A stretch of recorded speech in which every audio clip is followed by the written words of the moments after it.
Nyenawo n'abagenyi abalala abalabika nti nabo tebatera kujja wano. Taata Saamu janguuko wano. Bannakatemba bonna abaze nga temubeera wano mujje.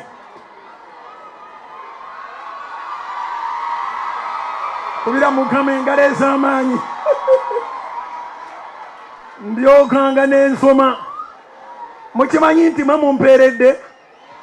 Nsomedde ku ssente zammwe. Era nange kyenvudde ndeeta okutikirwa kwonna ewammwe. Muyimire wano musimbere eno wano babalabe bulungi. Bonna baze n'omulwadde avuddeyo ku kitanda. Mukama mulungi ddala mukakasa. Amiina. Amanya nze Bakumba Godfrey nga nzanyira mu Katuseke mu family era nange nayatula. Singa comedy agenda alimu abatudde obwe mu bugenda kuvaamu. Vulgarity ejja kuba efulumye kubanga entiisa ya Katonda tegganya fulumya kigambo kikyamu. Otyo Mukama waffe yeebazibwe abooluganda.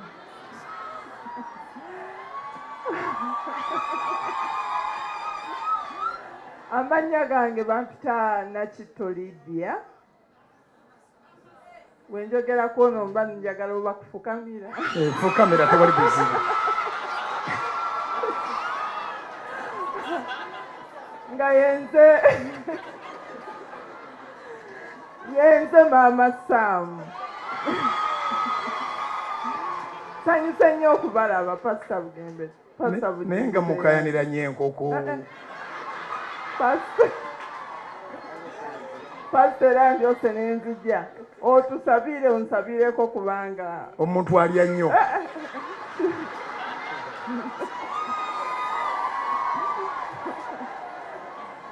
Bannange nayatula era mmanyi ebizibu byange byonna bigenda kuggwawo. Kubira Yesu engalo ez'amaanyi va mu kutunula.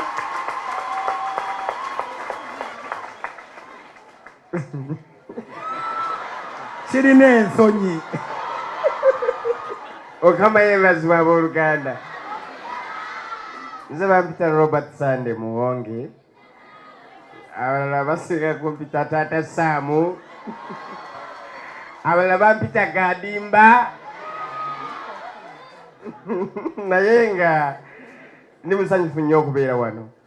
Bulijjo kino nkiroota buloosi nenga buli kyalumu ne ŋŋenda waawo. Kubanga mukusookera ddala transport ye mungi olugendo lwe lubeera ewala. Era wentuusaawo nange nemala waliwo enzigi ezikulemesa okuyingira. Pasa wentuusaawo nemala nembuuza nga kati bulijjo transport ye mungi. Nemala nembuuza nti olugendo lwe lwewala. Naye namaze oba enzigi zenzigule. Nemaliza wenategedde olunaku lwaleero nabaddeko ne munnamawulire Godfrey nannyonnyolamuko nti ate gweggyeeko okubeera Sunday service eya bulijjo erimu okulya leero. Kati awe njagala okusimba essira nojja ku lwa Yesu oba ku lw'okulya. Musumba era nga bw'olaba nti nno abantu bagenda ku ssomero ng'agenze kusoma. Naye era wabanga temuliimu lanki ku bye basabye okusoma bakuba kusoma bannaaye. Ate ffe abasajja alusa zaatubaladde embiriizi. Naye nga ne musanyufu nnyo tuzisazaamu mulya. Musumba obazo ezange bazire bakyazirikaali. Ozigaanidde? zobagitala zirekaleka naye nsannyo ndi musanyufu nnyo okubeera wano Musumba.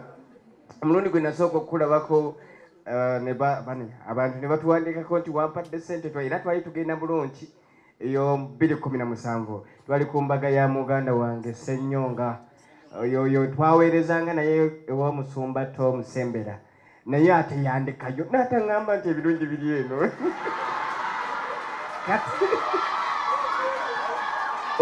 wetwasisinkana wankwatako tewansabira nakunsabira kuba tule tukwaniriza bwaniriza nine mpulya nga neetaaga okunsabirako kaawo naye nkoze ntya ebibuuzo biri nembiddamu oba ŋŋendeyo naye naayitawa transport ayenkana kinga nno byangu balesitoni alina engeri gyakulemesa omukisa nobirawo nga tolina kikugaana kituufu naye nga onja kgenda kanindeko sandejja esaala ze wamiisinga luli n'ez'omumakkati awo n'ezakakati n'eza wiiki ejja zikusabidde.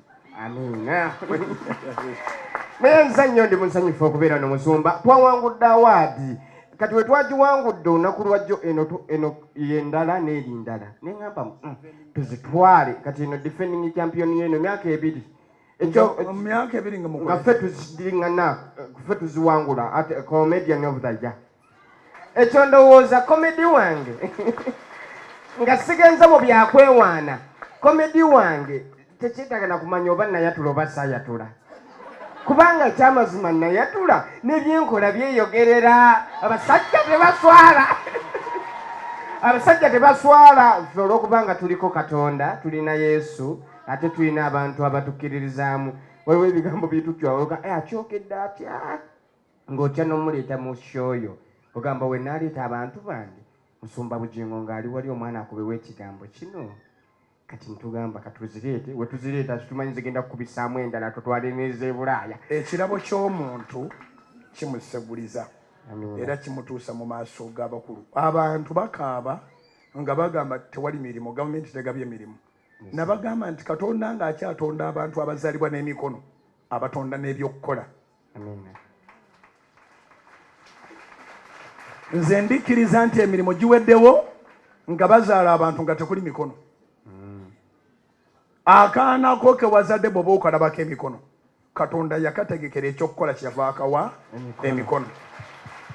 Naawe wenna ali ku njiri eno ali ku ttaka lya Kanani ali ku TV tuli live mu nsi yonna n'abali ku radio tebatulaba naye bawulira emikono gyo kabonero akakakasa nti olina ebyokukola. Bayibuli kyeva egamba mu kyamateeka olwokubiri essuula 28 olunyiriri olw'omunaana nti anaawanga omukisa emirimu gy'emikono gyo.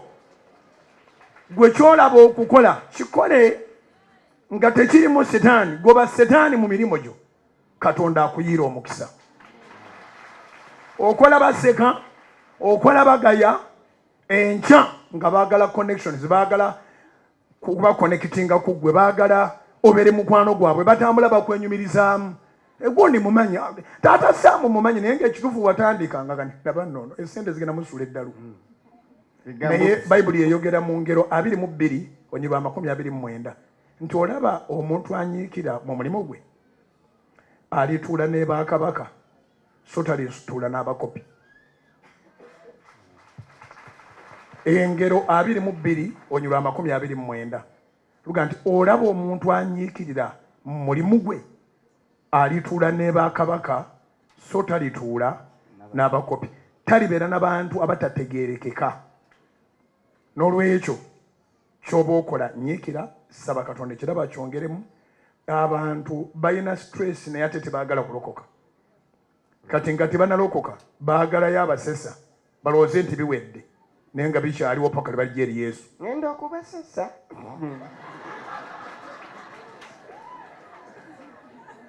Nsanyusa obbalaba. Amina. Waliwo abatannaba kweyanjula. Ebirabo bino byemubadde mutugamba kino kyakubeera defending champion. Best of the best. Kino kyekyomwaka ogwaggwa. Muze watuufu kubanga ffe tetukkiririza mu bubbi. Tukkiririza mu kukola. Era tetukkiriza nti gavumenti y'ensi esobola otwavuwaza. Kubanga ejja n'egenda naye Katonda tajja n'agenda. Gavumenti y'eggulu bagenda okusoma wano budget nga ne pulezidenti tebamutereddemu mukka gwanasa. Bajeti y'ensi Katonda nga takoze budget eri meaningless. Budget y'ensi bwe bagisomanga nga teweewuliddemu kubira Mukama engalo ez'amaanyi kubanga mu yeggulu mw'oli.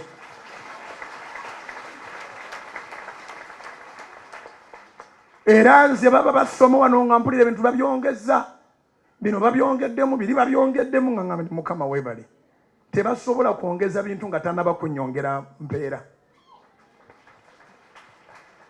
Bagenda okwongeza ebintu nga Katonda yamaze dda okutema ekkubo, engeri gye bineeyongerako. Teweegattanga mu bawoowoola nti omwana taasomesebwe. Tebali mu maaso ga Katonda. Katonda ali mu maaso ga buli mbeera, ga buli muntu, ga buli mubalirizi. Okay. Nolwekyo mmwe mukwata birabo by'ono. Ono ye manager. Abamanager abana ebigambo bano. Yale, babuuzeeko. Abooluganda Mukama yeebazibwe. Nsanyuse nnyo okubeera wano nammwe.